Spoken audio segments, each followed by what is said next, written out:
Hello, this is Derek Hansen, and we're finishing off 2017 with a talk with Don Saladino of Drive Clubs in New York City. Drive 495 was the facility I spent some time at, and last episode we spoke with Chris Wykus about their training and development programs, specifically their intern program. My conversation with Don covers some different ground, more along the lines of the leadership, the environment that's created at this club. And I've spent a lot of time talking with people who work in professional sports settings, in college settings, working with Olympic athletes, and this is different. A lot of people think that if you're going to be a strength and conditioning coach, you have to work in those types of institutional settings for the most part. But there's lots of opportunities I found in the last few years of working in a private sector setting where you can, do a lot of good things, work your magic, and you can also be challenged with the clients that you work with. And they may not be world-class athletes, but they might be world-class people in different regards. And I know with Don, he's working with some pretty high-level actors and celebrities, and for me it was just cool, knowing and being in a gym where you have people like Ryan Reynolds, Jake Gyllenhaal, Liev Shreiber, and one of my favorites, Billy Crudup, were all training there with Don, and there was this real great interaction amongst Don and those clients, more of like a friendship, mutual respect, and that's the kind of stuff where I look at somebody like Don and go, wow, I can learn something from this guy in terms of how he handles the business, how he handles his relationships, how he handles his employees, and works at a very high performance level on those types of issues, and not just focusing on, okay, is the training program absolutely, nailed down? Is it, and he has a great training background, but some of the softer side is really important, and even how he handles his social media. So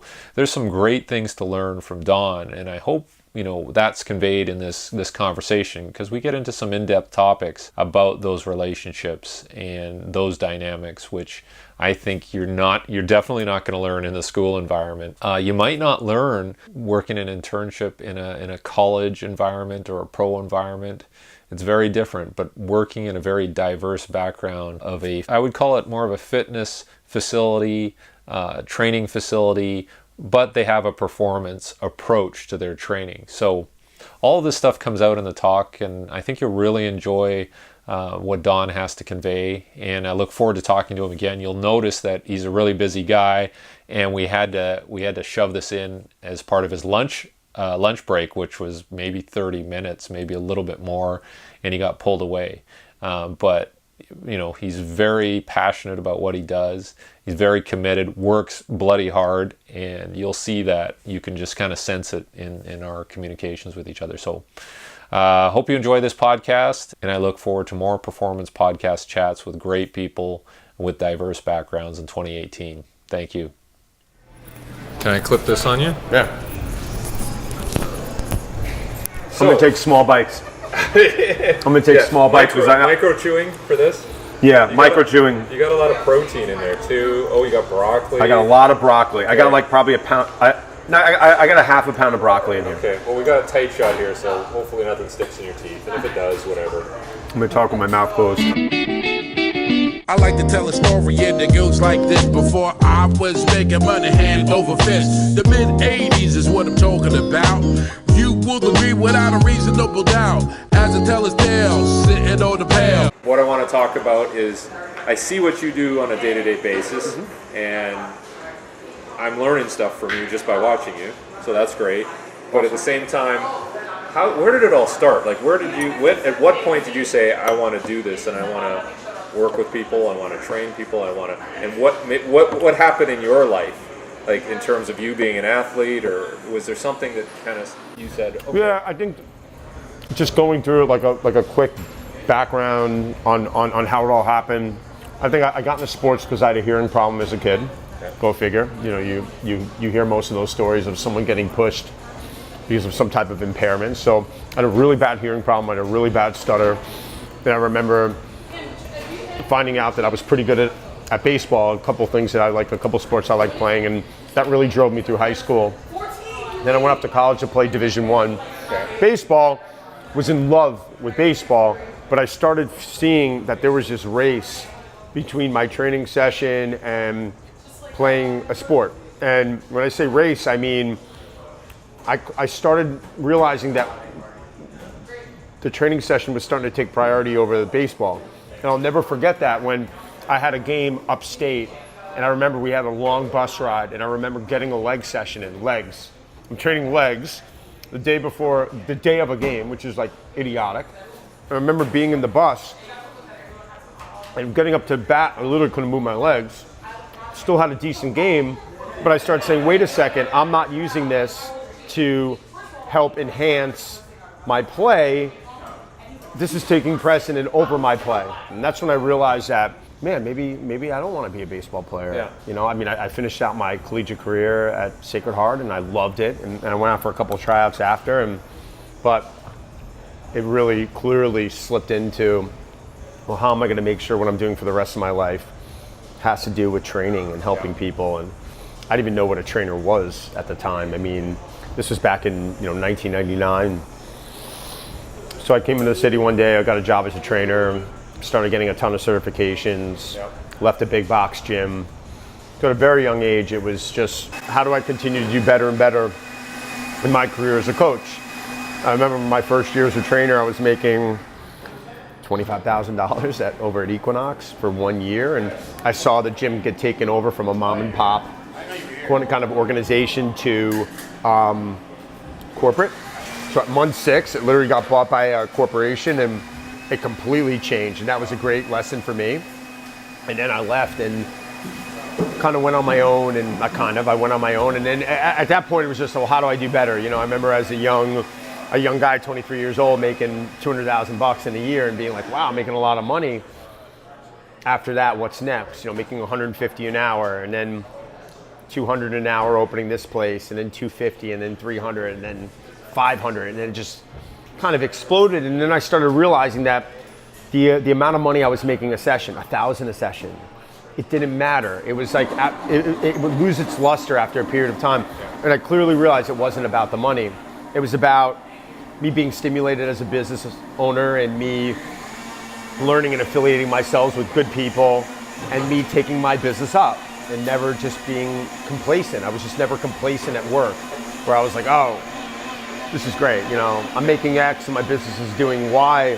I was always a believer that if you kind of put your head down, someone was going to catch you or blow by you. And that's worked for me, and it's worked against me.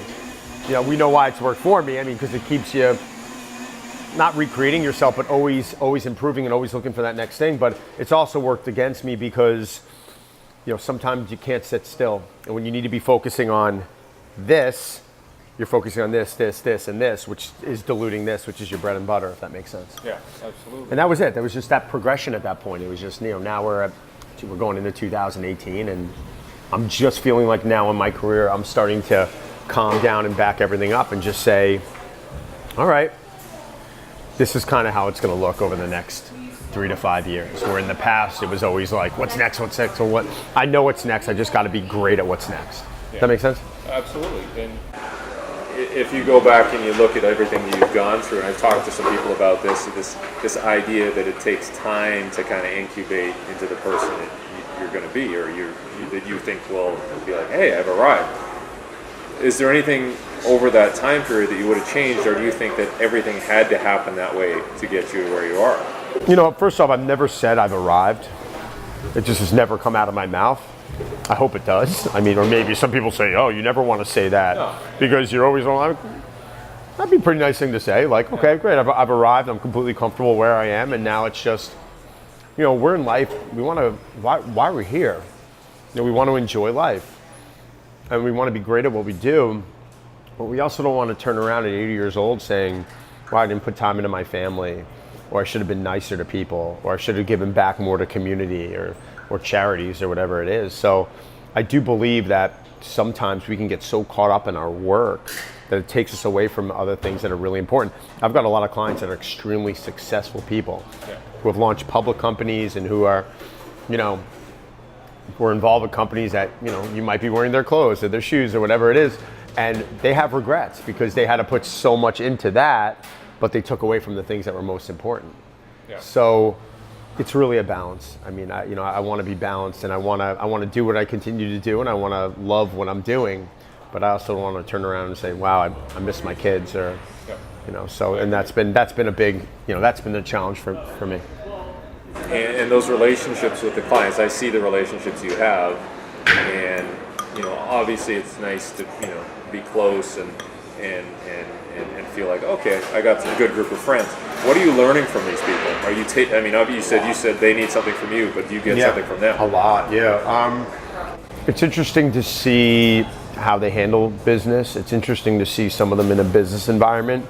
I've learned from a lot of them that when I see them in here, that it's different from seeing them in the office or seeing them in a meeting. When I've gotten the opportunity to see a lot of them in those environments, see how things change, how temperaments change, how they handle situations, bouncing ideas off of them, seeing how they would handle it. That's been really interesting. The fact that they all are getting to a point where they're trying to enjoy life, but still do what they do, and they love what they do. And any of these people who are great at what they do, they love what they do. That's the one thing that I got at. Very rarely do I find someone who is really doing exceptionals. That's like, I hate it. I never really, I can't even pinpoint that. And if I'm thinking off the top of my head, I know guys that don't like their jobs, and they're doing well, but to be doing exceptional, you have to love what you do. You have to be, I think, financially very comfortable, and you have to have good balance. So all those guys or all those women around me, they have that. So, As far as your personal development, and I know you guys have a great sort of development program. What are things that you're looking to improve upon with yourself, and then what can you tell others, like, hey, this is how you should kind of set up your development, your life development, based on what I've experienced.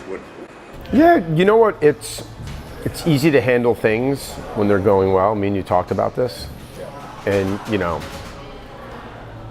it's funny. I see a guy win a tournament and he's humble. He's up there and he's humble, and I'm like, of course he is. It's like, not a big deal. You just won the World Series and you're saying all the right stuff because it's flowing off your lips, and it's just like, I almost find that, like, I want to see how someone deals with a situation when they're not going well. When you're unable to make payroll, or when you've got a client that's upset with you, or you've got things that are really, you wish everything was in your control, but it's not. It's tough to control everything. It really is hard.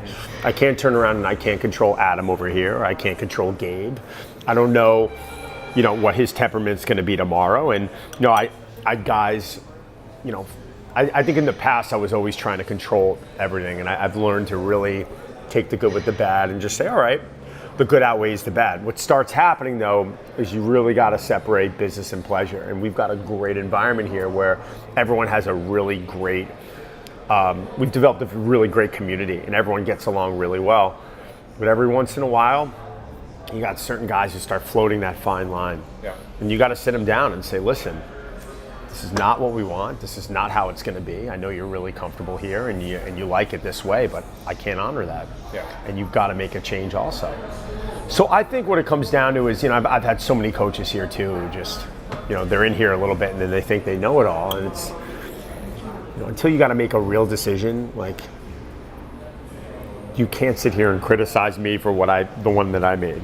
I've heard that way too much. So I think it's just being accepting.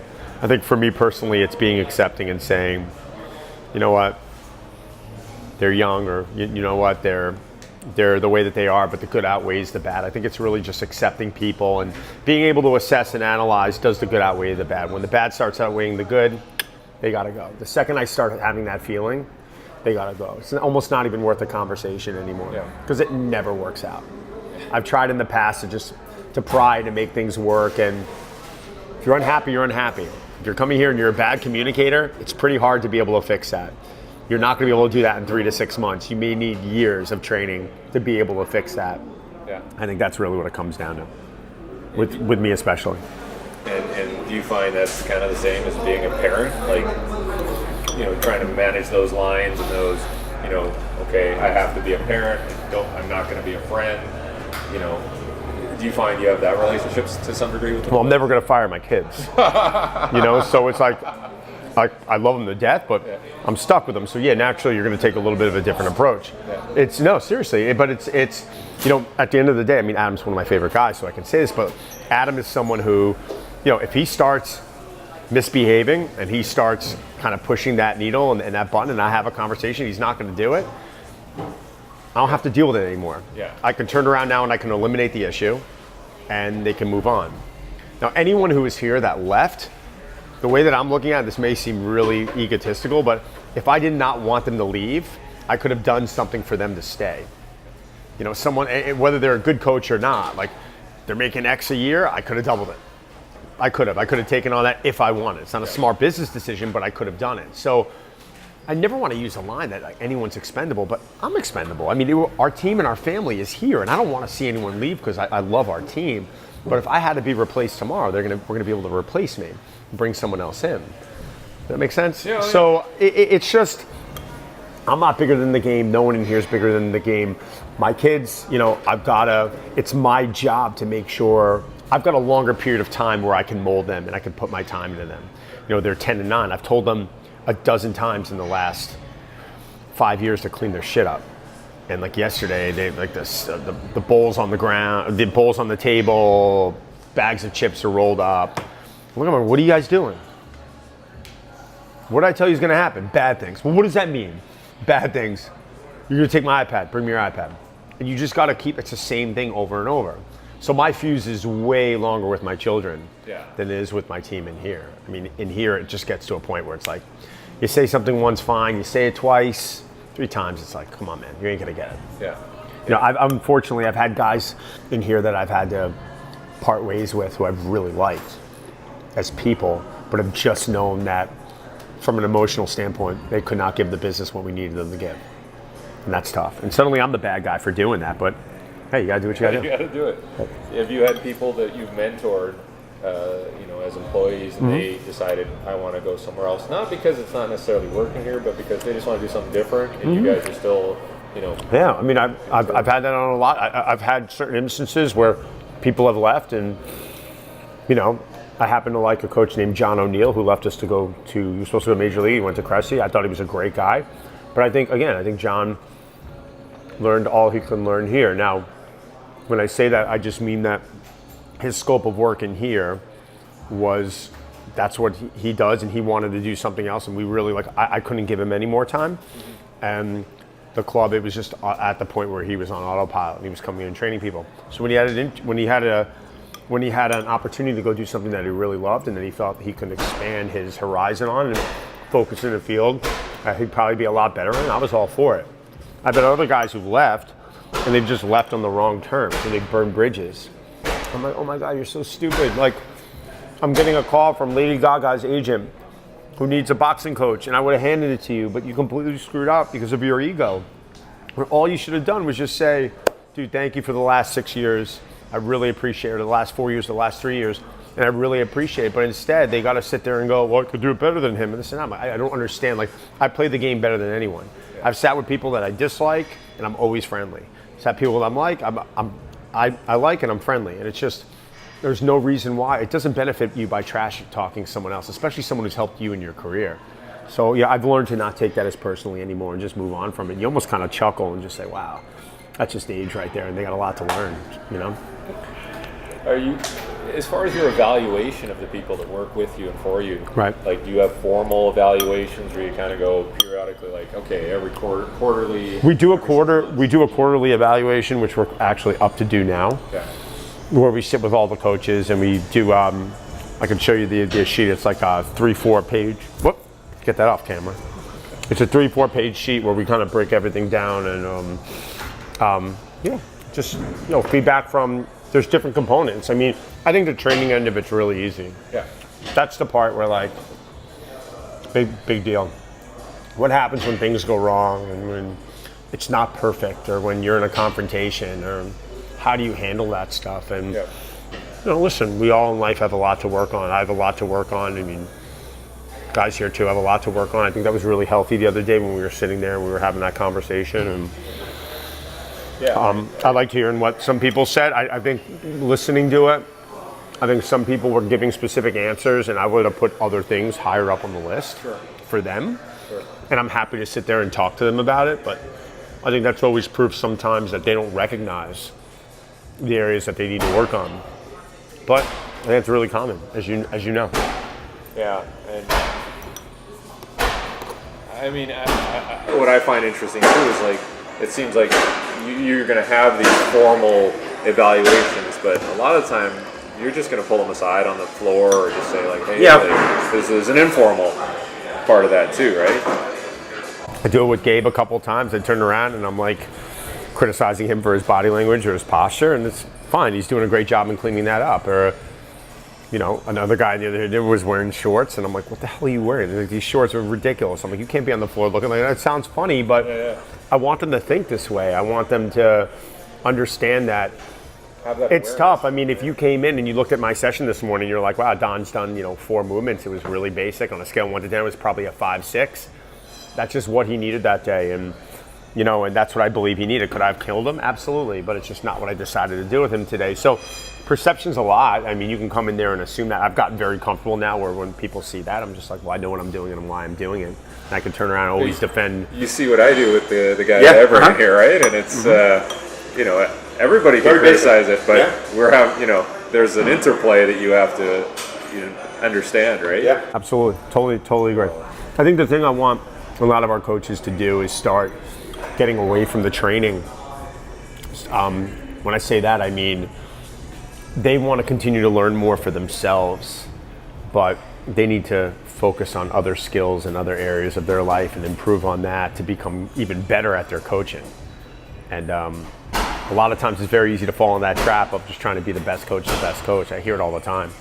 Why are you different? Well, I'm the best at what I do. Why? Like you can't even talk about why. Like, because anyone when Perform Better years ago asked me to start talking for them, they're like, what do you want to talk about? I'm like, I don't want to talk about training. I think it's just a little ridiculous. I'm like, it should be so, you could systematize stuff. I understand there's an approach that you're taking, but there's such a wide range of approaches that I take with people that I think it's almost fluffy to discuss it. I'd rather talk about business and social media and kind of expanding on your brand. And along the way, I've learned so much stuff as well. So it's been fun. And I think that's the area that most coaches and most people are really hurting. If you speak to every business owner I've talked to in the gym business are struggling in the same area. That's leads. Yeah. They all struggle in leads. Yeah. So I'm not even going to say membership. They're not generating the leads they need to be able to close on the members. Yeah. So why are you going in 10 fitness certifications this year? Why aren't you putting your money into getting a sales team or marketing team or bringing an intern aboard who can help you with social strategy and understanding the right hashtags to use and the times of day to use it, and understanding who your audience is, and understanding that you're sitting here marketing to one audience, but 67% of your followers right now are females and you're marketing to males. Why would you do that? Yeah. Like, people just don't understand enough about it because they don't love it and they're not passionate about it.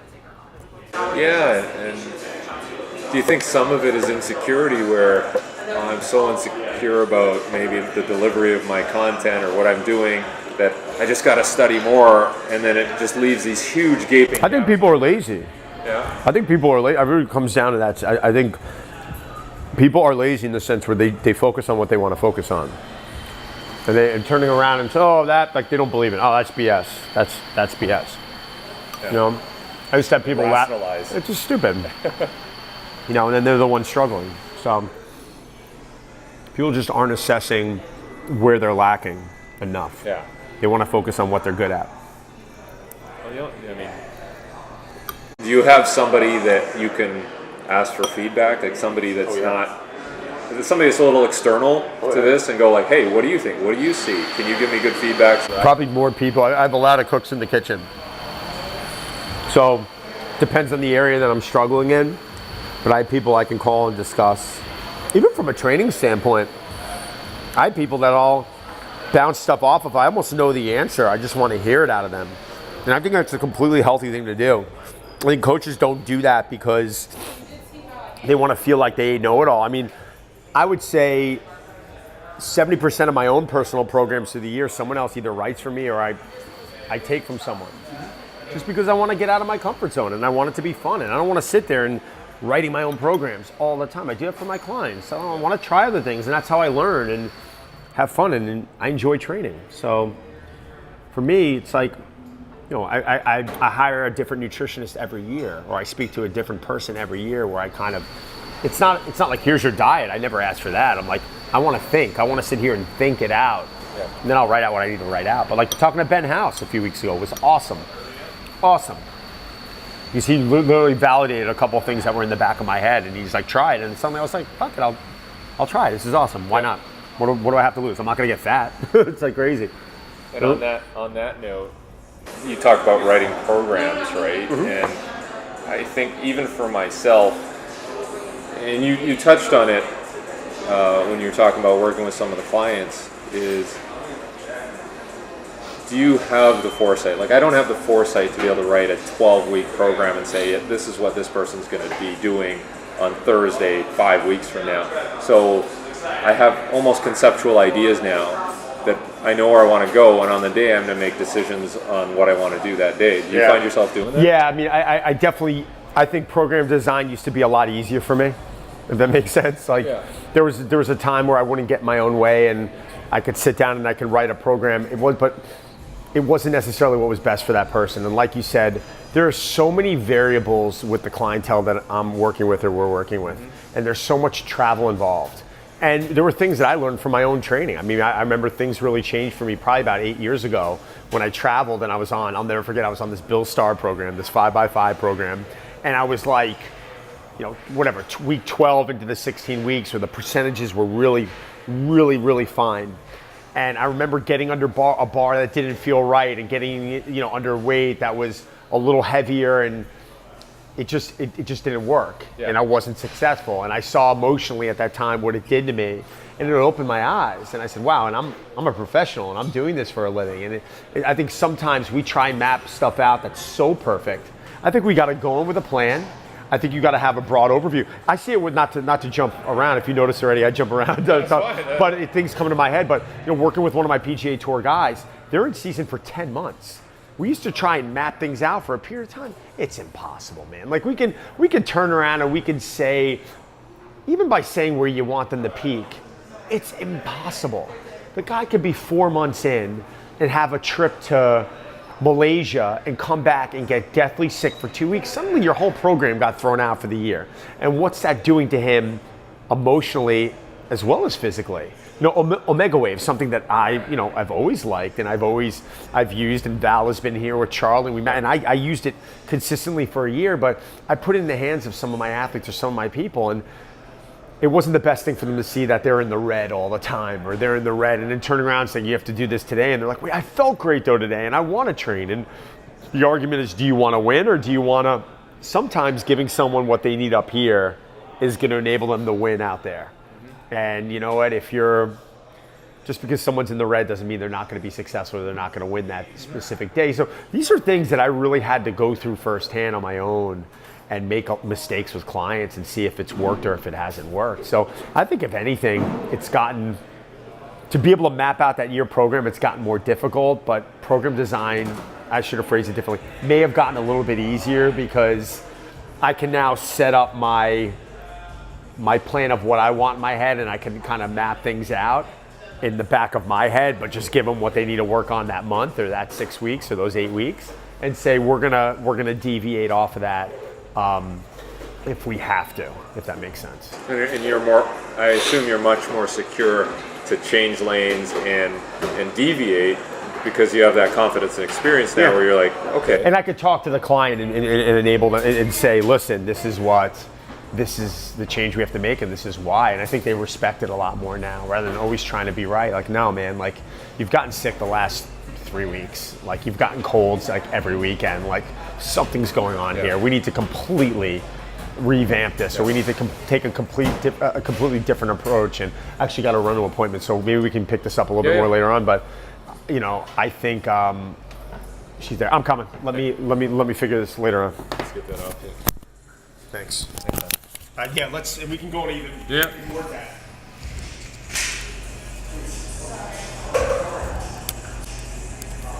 Come on, come on. to the heart.